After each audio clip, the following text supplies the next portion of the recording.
Hello guys, welcome to my channel. ఈరోజు మనం అఖండ తాండవం అనే మూవీ రివ్యూ గురించి తెలుసుకుందాం. బాలకృష్ణ బోయపాటి కాంబినేషన్ అంటేనే అది వేరే లెవెల్ అని చెప్పాలా. ఇంకా ఈ మూవీ కూడా అదే చేశారు. ఆ మూవీలో చాలా ట్రోల్స్ చూస్తుంటాం మనం. ఆ ఇవి దిష్టి తీసే సీను, ఆ ఫస్ట్ టీజర్ రిలీజ్ అయినప్పుడు ఆ మెల్లో శూలం అలా తిరిగేలా చంపుకుంటూ పోయి సీను, ఇంకా సినిమాలోకి వెళ్తే అలా ఇంకొకటి రథం లెక్కన చక్రం తిప్పే సీన్లు, ఇలాంటివన్నీ చూసినప్పుడు ఎందుకు ఎంత చేపించిండు బోయపాటి అనిపిస్తుంది. కానీ హీరోని ఎలివేట్ చేసే విషయంలో బోయపాటిని మించిన వాళ్ళు లేరని చెప్పొచ్చు. కానీ కరెక్ట్ డేటు, వాళ్ళు అనుకున్న డేటు, వాళ్ళు అనుకున్న టైంలో రిలీజ్ చేసింటే మూవీ వేరే లెవెలే అనిపించింది నాకు కూడా. కానీ వాళ్ళ వాళ్ళ టైమింగ్లు, వాళ్ళ ప్లానింగ్ అంతా హిందీలో కానీ తమిళ్లో కానీ వాళ్ళు చేసిన, ఎస్పెషల్లీ హిందీ మార్కెట్ను బాగా టార్గెట్ చేసి మార్కెట్ను వదిలేసిండ్రు. ఎస్పెషల్ ఆ చిన్న పాపని క్యారెక్టర్ని పెట్టుకొని పెద్దగా నడుపుతామనే ప్లానింగ్ చేశారు. కానీ మూవీలో అంత విషయం లేదని అనిపించింది. ఎందుకంటే అఖండాలో ఉన్నంత స్ట్రాంగ్ థీమ్ దీంట్లో లేదు. స్టోరీ లేకుండా ఓన్లీ స్క్రీన్ ప్లే మాత్రమే నమ్ముకొని రన్ చేసిండు బోయపాటి. ప్రతి దాంట్లో ఒక సినిమా నుంచి మొదలు పెడితే ఇక్కడ వరకు లెజెండ్ కానీ అఖండ కానీ ఒక బలమైన స్ట్రాంగ్ స్టోరీని నమ్ముకొని సినిమా చేసిన సినిమాలు అవి. అందుకే ఆ సినిమాలను జనాలు ఎక్స్పెక్ట్ చేసినంత రిజల్ట్ ఇచ్చిందంటే కారణం అదే. కానీ ఈ సినిమాకి వచ్చేసరికి అంత మ్యాటర్ లేదు. సినిమా ఓకే, చూడొచ్చు అన్నట్టుగా ఉంది, కానీ ఆ బీజిఎం, ఆ సాంగ్స్ ఎందుకు సంబంధం లేనట్టుగా ఉన్నాయి. అఖండాలో ఉన్నంత అసలు ఒక్కొక్క సీన్ లో ఆ నేనే నేనే నేనే నేనే అనే ఎక్స్ప్రెషన్స్ కావచ్చు, అది వేరే లెవెల్ అనిపించింది. కానీ ఇక్కడికి వస్తే అంత లేదనిపించింది. ఫైనల్గా వాళ్ళ కూతుర్ని ప్రజెంట్ చేసే విధానం, వాళ్ళ కూతుర్ని ప్రొడ్యూసర్గా ఇంట్రడ్యూస్ చేసి ఎందుకు రిలీజ్ చేసేటప్పుడు లేపేసినారు. కానీ కారణాలు ఏదైనా ఉండొచ్చు, కానీ అక్కడ నాకైతే కనిపించలేదు.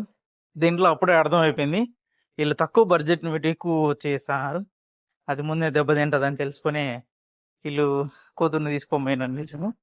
ఇంకా బాలకృష్ణ అయితే బాలకృష్ణ ఏ విషయాన్ని అయితే ప్రాణం పెట్టి పోషించిండు, ఈ మూవీలు కూడా అంతే చేసిండు. సంయుక్త మేము ఉన్నంత వరకు యాజ్ యూజువల్గా ఇట్లా గ్లామర్ న్యాచురల్ క్యారెక్టర్ లీడ్ చేసింది. ఇంకంతా బాలయ్య బాబు మీదనే రెగ్యులర్గా అక్కడ నాకు ఎక్స్టెన్షన్ కాబట్టి ఇద్దరు రోల్స్ను హ్యాండిల్ చేసిండు చాలా విషయాన్ని. అయితే పాత్రలు డిజైన్ చేసిన విధానం మాత్రం ఎక్కడ లేదు.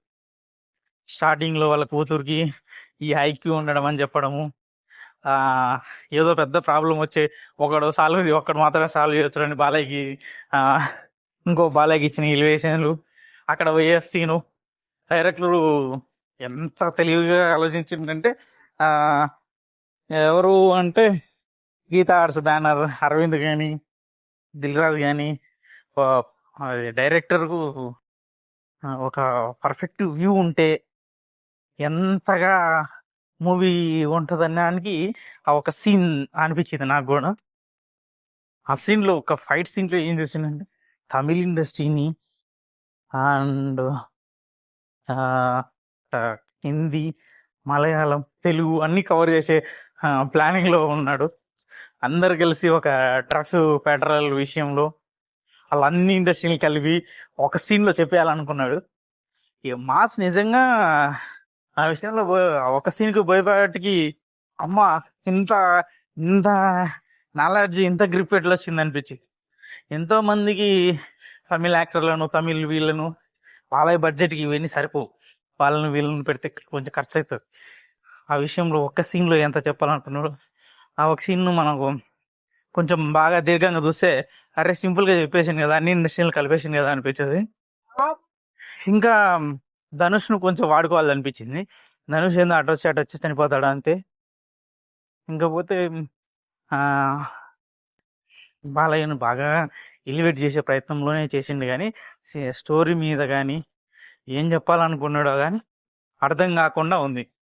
ఏమంటే సనాతన ధర్మం ఇప్పుడు ట్రెండింగ్ పాయింట్ అదే కదా, గవర్నమెంట్లో అయ్యే కదా. సో ఇది వాడుకుంటే మనం సర్వే కావచ్చు, నార్త్ బెల్ట్లో వచ్చి మనం అడుగు పెట్టచ్చు అని చాలా తెలివిగా అనుకొని బాగా బోల్తా పడ్డాడని చెప్పచ్చు. ఎందుకంటే ఏ ప్రేక్షకులైనా సరే, తెలుగు అయినా సరే, హిందీ అయినా సరే, మలయాళం అయినా సరే, ఇక్కడ ఏ హీరో అయినా సరే, ఎవరు పెద్ద స్టార్ వచ్చిండ్రా, చిరంజీవి వచ్చిండా, బాలకృష్ణ వచ్చిండా, ప్రభాస్ వచ్చిండా, లేదా సల్మాన్ ఖాన్ వచ్చిండా, రజనీకాంత్ వచ్చిండా అని ఎవ్వరు చూడరు. ఇక్కడ చూసేది ఎంత పెద్ద స్టార్ నుంచి వచ్చైనా సరే వాళ్ళు మంచి కంటెంట్తో వచ్చిండ్రా, చిన్న హీరో రాని అతను కంటెంట్తో వచ్చిండా లేదా అని చూస్తారు.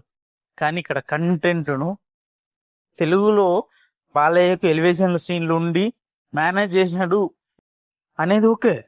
తెలుగు పరంగా అయితే బాలయ్యకు ఉన్న మార్కెట్, బాలయ్య కలెక్ట్ చేసిన మార్కెట్ 100% వస్తుంది, అందులో డౌటే లేదు. బాలయ్యకు పడాల్సిన సీన్లు, బాలయ్యతో చూపించాల్సిన సీన్లు కరెక్ట్గా చూపిస్తారు 100%. కానీ ఒక నార్త్ బెల్ట్లోకి వెళ్ళేటప్పుడు, ఒక వేరే ఇండస్ట్రీలో అడుగు పెట్టేటప్పుడు అఖండ లాంటి థీము, పర్ఫార్మెన్సు అన్నీ ఉన్న మూవీ కావాలి. కర్ణాటక లాంటి అదే ట్యాగ్ లైన్ తీసుకొని ఇంకో అది బాగా వర్కౌట్ అయ్యింది, యూట్యూబ్లో చూసి నువ్వు అనుకుంటే పోదు, అంతకన్నా బలమైనది తీసుకోవాలి. ఇన్ఫ్యాక్ట్ చెప్పాలంటే బాహుబలి 1 కంటే బాహుబలి 2లో విజువల్ కానీ థీమ్ కానీ రాజమౌళి ఎంత కష్టపడ్డాడంటే అంత ఫస్ట్ కష్టపడ్డాడు. ఇటు పోతే కేజీఎఫ్ కూడా పార్ట్ 1 కంటే పార్ట్ 2లో చాలా కష్టపడ్డారు. దాని రిజల్ట్ కూడా అట్లానే చూపించాం. ఇంకా మనకు బెస్ట్ ఎగ్జాంపుల్ పుష్ప 1. పుష్ప 1 చాలా సింపుల్గా చూపించింది. పుష్ప 2లో ఆ ఎలివేషన్స్, ఆ సాంగ్స్, వాళ్ళు కష్టపడ్డాన్ని రిజల్ట్ సెకండ్ హాఫ్లో అంత చూపించి. సో మనం ఒక ఫ్రాంచైజీ హిట్ అయిందంటే రెండో ఫ్రాంచైజీ చాలా జాగ్రత్తగా ఎలివేషన్స్తో వెళ్తే మాత్రం మనల్ని ఎలిమినేట్ చేస్తారు. సో ఆ విషయంలో బోయపాటి చాలా తక్కువ ఆలోచించండి అనే చెప్పాలి. ఫైనల్గా రిజల్ట్ కూడా అట్లే దెబ్బేసింది. ఫైనల్గా బాలయ్య మార్కు, బోయపాటి మార్కు మనం చూడొచ్చు. అంత బెస్ట్ సీన్లు ఎక్స్పెక్ట్ చేసి అయితే వెళ్ళకూడదు. ఒక విజువల్గా కానీ, ఒక పర్ఫార్మెన్స్గా కానీ ఓకే అనే లెవెల్లో చూడాలనుకుంటే చూడొచ్చు. Thanks for watching my channel. Please like and share and subscribe. Thank you all.